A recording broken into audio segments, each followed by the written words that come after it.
Family இருக்காங்க. Okay, அப்படியே சைடில் சுற்றி அந்த பக்கம் இந்த பக்கம் பாருங்க.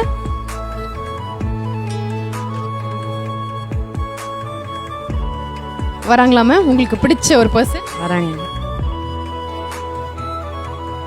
கிட்ட வர்றாங்களா? நீங்கள் அவங்கள கூப்பிடலாம், வித்யா வாங்கன்னு கூப்பிடலாம்.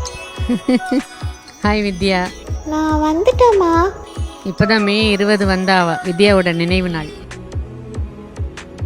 கரெக்டாக கொடுத்துருக்கீங்க. அம்மா, நான் உன் கூடவே தாம்மா இருக்கேன். உங்களுக்கு மனசில் பேசணும்னு தோன்ற விஷயங்கள் கூட நீங்கள் பேசலாம் அப்படியே.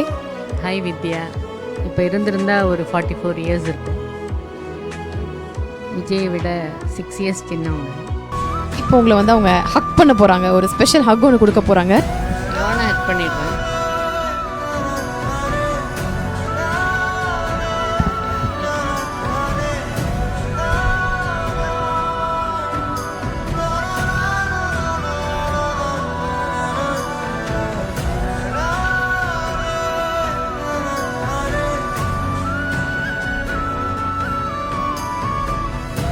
இந்த மதர்ஸ் டேக்கு எனக்கு சர்ப்ரைஸ் கொடுத்த மாதிரி இருக்கு, உங்களுக்கு கொடுத்த சர்ப்ரைஸ்ல.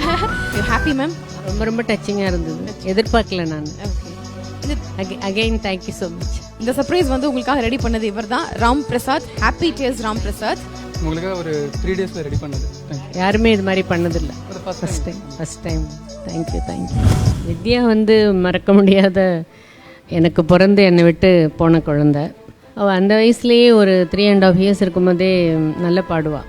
நாங்கள் ரொம்ப மிஸ் பண்ணுறோம் எங்களுக்கு அந்த குழந்தை இருந்து போனது. விஜய்க்கும் ரொம்ப, நான் மே 20th வித்யா நினைவு நாள்னு மெசேஜ் பண்ணால் கூட விஜய் வந்து எனக்கு ஞாபகம் இருக்குமா, எப்படி மறக்க முடியும் அப்படின்னு தான் கேட்பார். அந்த குழந்தை இருந்திருக்கலாம், அவ்வளோதான். அந்த கடவுள்கிட்ட ஏஞ்சலாக இருக்காங்க. அவங்க பிரியும் போது என்ன வயசு இருக்கும் மேம்? 3.5 வயசு.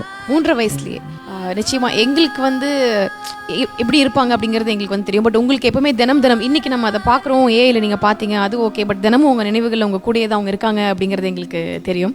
ஸோ அவங்க ஏதாவது ரோட்டில் வேறு ஏதாவது குழந்தைங்களை பார்க்கும்போதோ இல்லை எங்கேயாவது நிகழ்ச்சிகளுக்கு போகும்போது பார்க்கும்போதோ அவங்களுடைய சாயலில் இருக்காங்களே அப்படின்னு சொல்லிட்டு அவங்களோட மெமரிஸ் என்னைக்காவது வந்திருக்கா, தோணியிருக்கா? எனக்கு எல்லாம் இப்போ உங்களை பார்த்தா கூட எனக்கு வித்யாவை பார்க்குற மாதிரி தான் இருக்குது. அந்த மாதிரி எனக்கு அந்த ஏஜ் இருக்கவங்கள பார்த்தா எப்பவுமே குழந்தைங்க, பெண் குழந்தைங்க ரொம்ப பிடிக்கும். எங்கள் வீட்டில் ரொம்ப கம்மி பெண் குழந்தைங்க.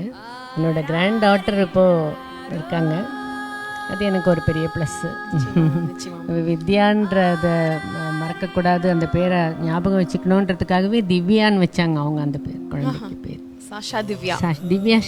திவ்யா சாஷா அப்படின்னு வச்சிருக்காங்க. ஓகே, நான் வேற யாராவது பார்க்கும்போது அந்த ஞாபகம் வந்திருக்கான்னு கேட்டேன். நீங்கள் என்ன பார்க்கும்போது கூட அது வந்திருக்குன்னு சொன்னீங்க. அது கண்டிப்பாக எனக்கு வந்து ஒரு பெரிய பாக்கியம் அப்படி தான் நினைக்கிறேன். நீங்கள் அதை வந்து நீங்கள் சொன்னதுனால உங்களோட பொண்ணு வித்யாவா நினச்சி என்ன எப்படி ஆசீர்வாதம் பண்ணிடுங்க. ஏதானே தினத்தில் உங்ககிட்ட பிளஸிங் வாங்குறது எனக்கும் ரொம்ப ரொம்ப சந்தோஷம்.